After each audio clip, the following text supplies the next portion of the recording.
Good morning, students. Welcome back to SST.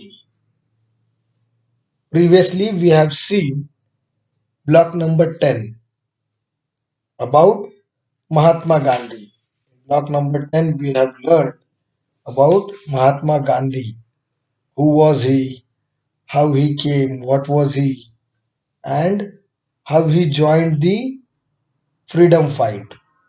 And after joining the freedom fight, how many movements he took, like non cooperation movement or the Dandi March and the civil disobedience movement.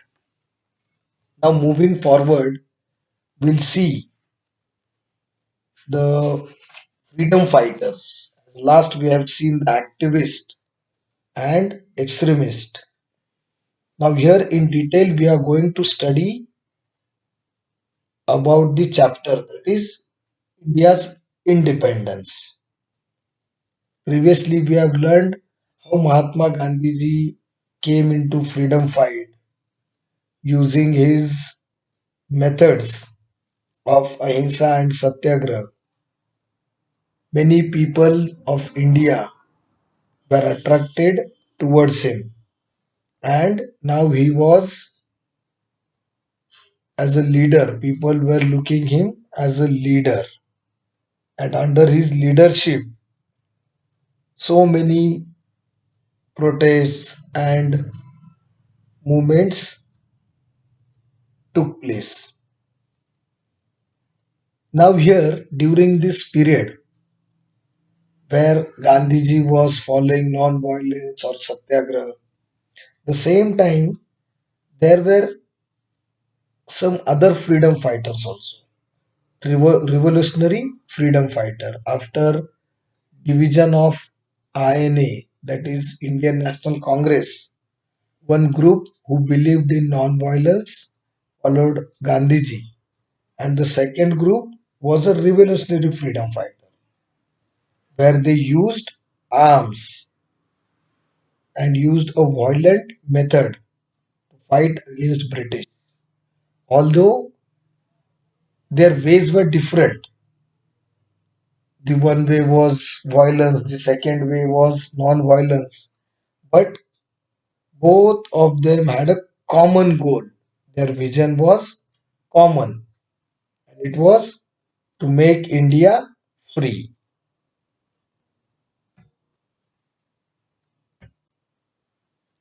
And the revolutionary freedom fighters were Bhagat Singh, Chandrasekhar Azad, Pritilata Waddedar,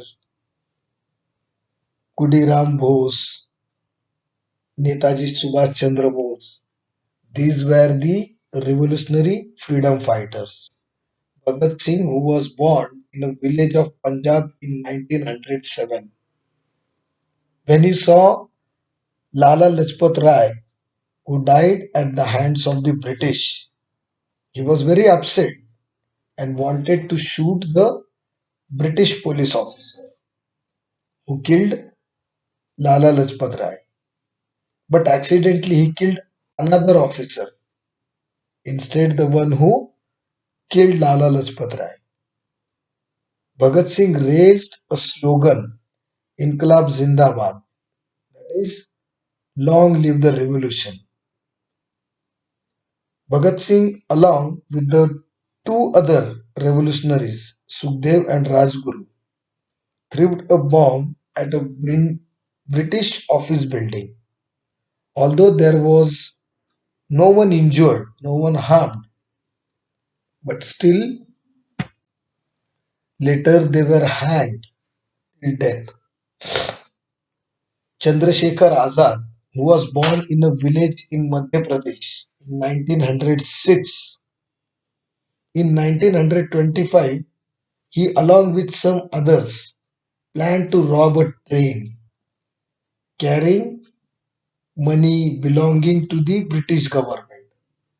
Azad managed to accept that time after robbery, but in 1931, the police tried to shoot Azad in Allahabad, but instead Chandrasekhar Azad killed three police officers, and at the last he shot himself because he don't want to be caught alive by the British police.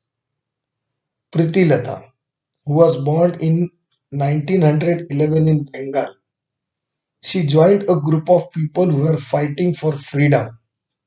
And what she did in 1932, they planned to attack a British club in Kolkata that had a signboard saying, "Dogs and Indians not allowed." Pritilata dressed as a man and led her team to burn down the club. However, they were caught in the fire, and as they were trying to come out, Pritilata killed herself by swallowing poison before she was caught by the British. See, these revolutionary freedom fighters, they were not afraid to give their life.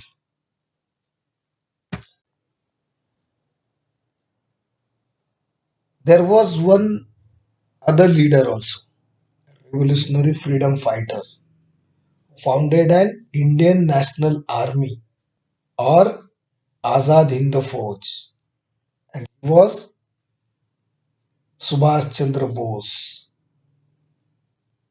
He fought for India's freedom. He believed that the British could not be defeated by non-violent methods. He believed that the only way to get freedom from British was by defeating them with arms. During the Second World War, that is 1939 to 1945, he went to Germany and Japan to get support from these countries to fight against British. With the help of the Japanese, he formed the Indian National Army, which is called as Azad Hind Fauj. He fought against the British in Manipur and Burma. His slogan, "Give me blood and I will give you freedom," urged Indians to join him.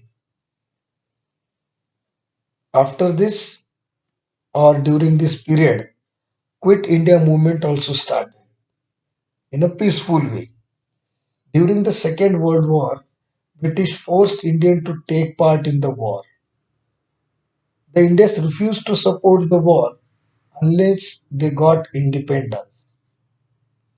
Gandhi, along with the leaders of the INC, that is Indian National Congress, began another movement in Mumbai on 8th August 1942 called the Quit India Movement.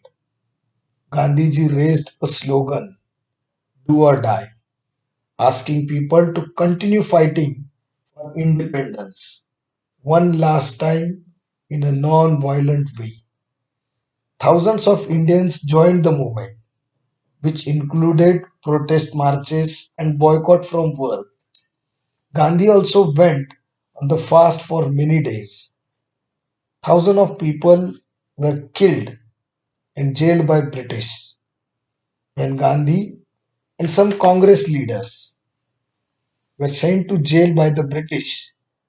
There was a lot of violence. People used bombs and burned some government buildings. This movement continued for 2 years. And at last, after all this sacrifice, movements of peace, and the other revolutionary freedom fighters, at last, India was on the doorstep of independence. But partition took place. The partition of India and India's independence. Around the same time, Muhammad Ali Jinnah became the leader of an organization called the Muslim League. He started demanding a separate country for Muslims. The INC did not support this. This led to some differences between the INC and Muslim League. The British already weak after the Second World War. And after Second World War, the Britishers were already weak. So they decided to leave India. But before leaving India, they partitioned India and made a separate country as Pakistan. They decided to divide India into two parts, India and Pakistan, and leave the country. The eastern part of Bengal, divided earlier, this part of Bengal, eastern part of Bengal was already divided before, and it was called as Bangladesh, and it became a part of Pakistan. India became an independent country on 15th August 1947. And on this day, what we celebrate? 15th August, we celebrate as Independence Day. Muhammad Ali Jinnah became the first Governor General of Pakistan, whereas Jawaharlal Nehru became the India's first Prime Minister. So this was the story of our freedom fighters and the sacrifices done by the revolutionary freedom fighters and the activists, that is in a peaceful way. India didn't got a freedom so easily after fighting of several years, after sacrificing lot of lives and in many ways, lives of people, children, men, women, and loss of wealth. And after struggle of many years, that is 200 years, at last on 15th August 1947, India was free. India got a freedom. Though we are living in free India, we should not forget the sacrifices made by our great freedom fighters and leaders. Today, because of their sacrifice, we are living in a free country where we have rights, where we have security, where we can express ourselves. So, give importance to your freedom, to your country, and respect our great leaders and freedom fighters. Okay, you must have understood this story and this lesson. It's a very, very good and respectful part of history.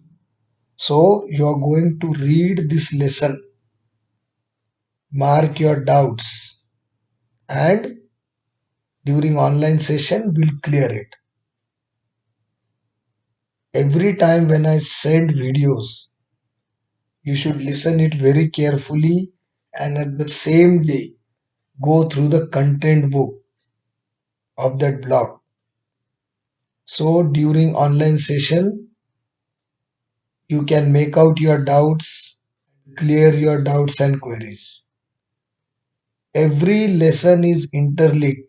SST's every lesson is interlinked and attached to one another. Previous lesson and today we were in the details.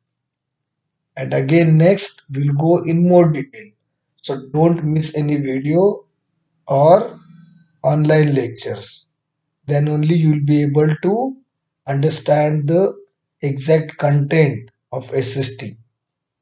Okay? So hope you all are going to listen this chapter very carefully, read the lesson, solve the PDF, and try to solve your workbook on your own. Where you face difficulty or where you are unable to write the answer, make out the answer. We'll discuss that answer during a online lecture. Okay, students? Till then, bye. Have a nice day.